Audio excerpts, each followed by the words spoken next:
Imagine a world turned upside down. A peasant uprising that becomes one of the deadliest conflicts in human history, claiming more lives than World War I. This isn't a fantasy epic. This is the story of the Taiping Rebellion, a conflict that tore through mid-19th century China and nearly toppled a dynasty. How could something so massive happen? It all started with one man and a series of strange, powerful dreams. Our story begins in the 1830s with a man named Hong Xiuquan. He was a would-be scholar, repeatedly failing the grueling imperial civil service exams. After one such failure, he fell gravely ill and had a series of feverish visions. In his dreams, he was transported to a heavenly kingdom. There, a golden-bearded old man gave him a sword and tasked him with slaying demons. A younger man, whom Hong called his elder brother, stood by his side, teaching him how to fight these evil forces. For years, these dreams remained a confusing memory. But then, everything changed. A few years later, Hong stumbled upon a Christian pamphlet. As he read it, the pieces of his visions clicked into place. The old man, he believed, was God the Father. The elder brother was Jesus Christ, and Hong himself.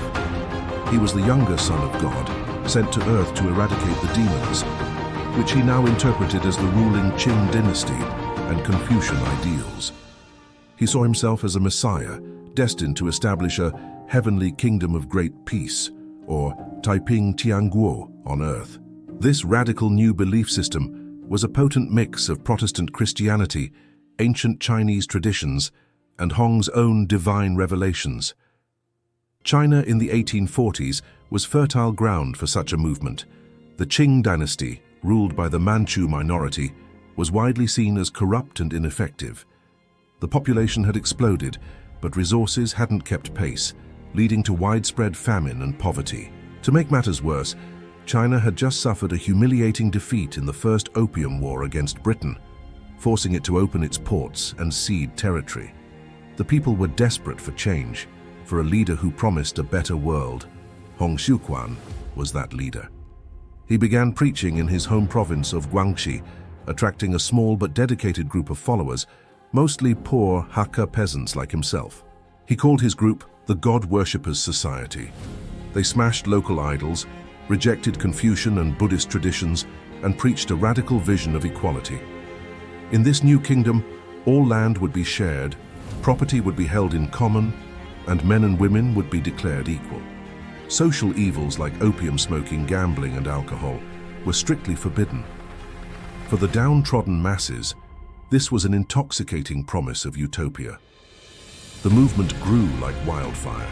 By 1851, Hong's followers numbered in the tens of thousands. He felt the time was right. On January 11th, his 38th birthday, he officially declared the start of the rebellion, proclaiming the establishment of the heavenly kingdom of great peace with himself as the heavenly king. His small band of believers was now a disciplined, fanatical army. They cut off their queues, the pigtail hairstyle forced upon Han Chinese men by the Manchu rulers, as a sign of open defiance. Their march had begun. The Taiping army was a force to be reckoned with. Driven by religious fervor and brilliant military leadership under commanders like Yang Xiuqing, the East King, they swept north through the Yangtze River Valley. They were known for their strict discipline and their separate battalions of male and female soldiers. City after city fell before them. The Qing imperial forces, poorly organized and demoralized, proved no match for the Taiping onslaught.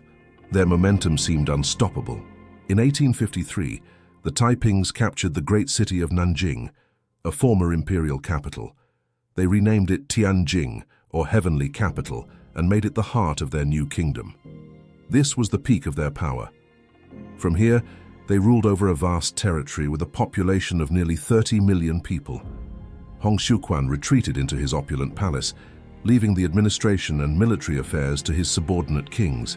He devoted his time to religious contemplation and managing his large harem, becoming increasingly isolated from the realities of his kingdom and the war. Inside the heavenly capital, the utopian dream began to crack. The strict, puritanical laws were enforced with brutal severity. While leaders preached equality, they themselves lived in luxury, a stark contrast to the austere lives of their followers. Power struggles erupted among the Taiping kings. The most devastating of these was the Tianjin incident in 1856.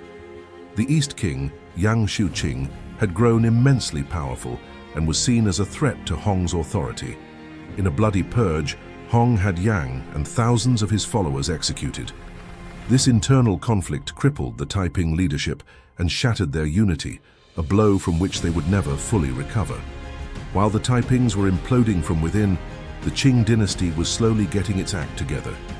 Recognizing the weakness of their own imperial armies, they empowered local Han Chinese officials, like Zheng Guofan, to raise new, more effective regional armies. These forces were better trained, better led, and were fighting to protect their own homes and the traditional Confucian order from the radical Taipings. Furthermore, the Western powers, who had initially been somewhat neutral or even sympathetic to the Christian-inspired rebels, now threw their support behind the Qing. They saw the Taipings as a disruptive force that threatened their lucrative trade interests. Western mercenaries, like the American Frederick Townsend Ward and later the British Charles Chinese Gordon, led the ever-victorious army, a well-equipped force that helped turn the tide of the war in favor of the Qing. The final years of the rebellion were a long, brutal siege. The Qing forces, bolstered by Western support, gradually encircled the Taiping territories, squeezing the life out of the rebellion. Famine and disease ravaged the lands under Taiping control. By the early 1860s, the Heavenly Kingdom was on the verge of collapse. One by one, its strongholds fell. In June 1864, with Qing forces just outside the walls of Nanjing, Hong Xiuquan died. The official cause was illness, though some say he took his own life. He refused medicine, believing his divine will alone could save him. A few weeks later, the Qing army broke through the city's defenses. The fall of the heavenly capital was a scene of unimaginable carnage. The city was put to the torch, and the remaining Taiping followers were mercilessly slaughtered. The rebellion, which had raged for 14 years, was finally over. The legacy of the Taiping Rebellion is staggering. It is considered one of the bloodiest civil wars in history, with estimates of the dead ranging from 20 to 30 million people. And some historians suggest the numbers could be even higher. The conflict devastated much of southern China, leaving deep scars on the nation for generations. It fatally weakened the Qing Dynasty, which would limp on for another half-century before finally collapsing in 1911. The rebellion showed the world the immense power of popular discontent and set the stage for the revolutionary movements that would define China in the 20th century. From one man's dreams to a conflict that reshaped a nation, the story of the Taiping Rebellion is a dramatic and sobering reminder of how faith, desperation, and power can combine to create a perfect storm of historical change. Thank you so much for watching. If you found this piece of history as fascinating as I do, please hit that like button and subscribe to the channel for more deep dives into the events that shaped our world. Let me know in the comments what historical event you'd like to see covered next. See you in the next video.